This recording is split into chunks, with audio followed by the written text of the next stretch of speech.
Welcome to steno series 80 शब्द प्रति minute की श्रृंखला में आपका स्वागत है।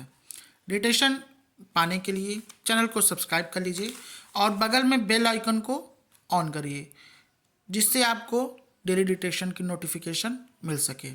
डिटेशन स्टार्ट होगा 5 सेकंड बाद।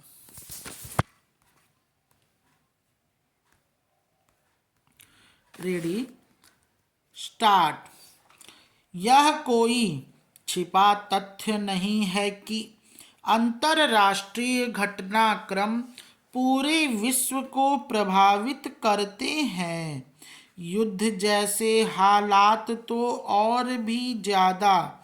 इसलिए सभी राष्ट्र अपने नागरिकों के हितों को ध्यान में रखते हुए विदेश नीति बनाते हैं, जिसका समर्थन प्रत्येक नागरिक द्वारा किया जाना अपेक्षित होता है। स्वस्थ लोकतंत्र के लिए यह आवश्यक भी है कि युद्ध के समय हर राजनीतिक दल व नागरिक तमाम मतभेदों को भुलाकर राष्ट्र की नीतियों का स्वागत करें और अपने देश के साथ दृढ़ता से खड़े रहें।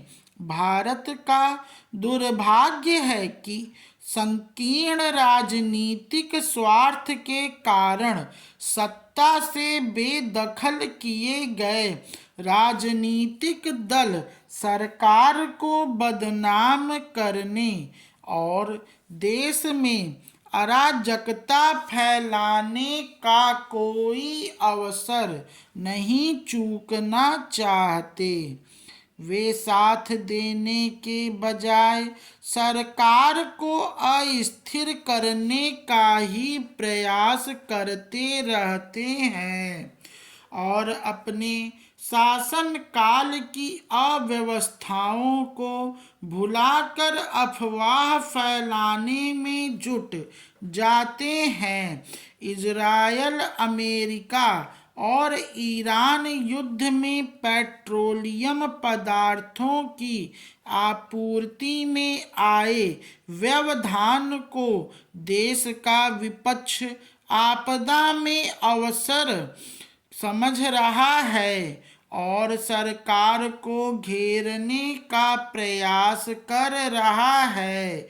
यदि ऐसा न होता तो अचानक एलपीजी गैस सिलेंडरों की कमी की अफवाह फैलाकर लोगों को गैस एजेंसियों के बाहर कतार में न खड़ा कराया जाता। विपक्ष संसद से लेकर सड़क तक सरकार विरोधी विमर्श का प्रसार न करता। हालांकि मुद्दा सिर्फ पेट्रोलियम पदार्थ व गैस की कथित किल्लत को न बढ़ा चढ़ाकर जनता को भ्रमित करने तक सीमित नहीं है। मुद्दा यह भी है कि जब एकजुट होकर अप्रत्याशित आपदा का सामना करने का समय हो, तब विपक्ष द्वारा देश में अराजकता का वातावरण बनाने का प्रयास किया जाना कितना उचित है।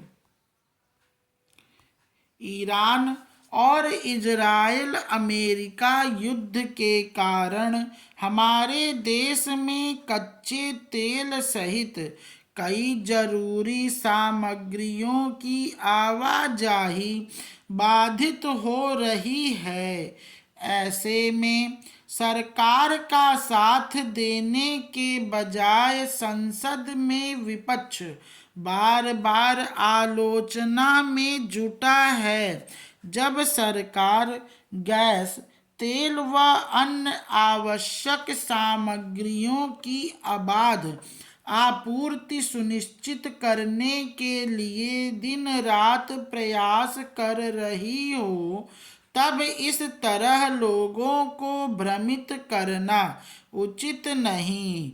देश में किसी को परेशानी न हो, इसके लिए सरकार ने जरूरी कदम भी उठाए हैं।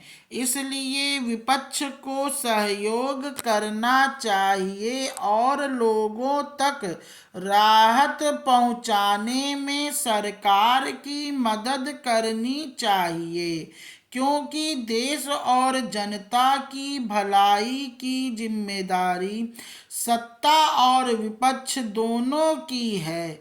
मात्र आलोचना करना विपक्ष का काम नहीं, बल्कि संकट के समय उसे सत्ता का सहयोग भी करना चाहिए।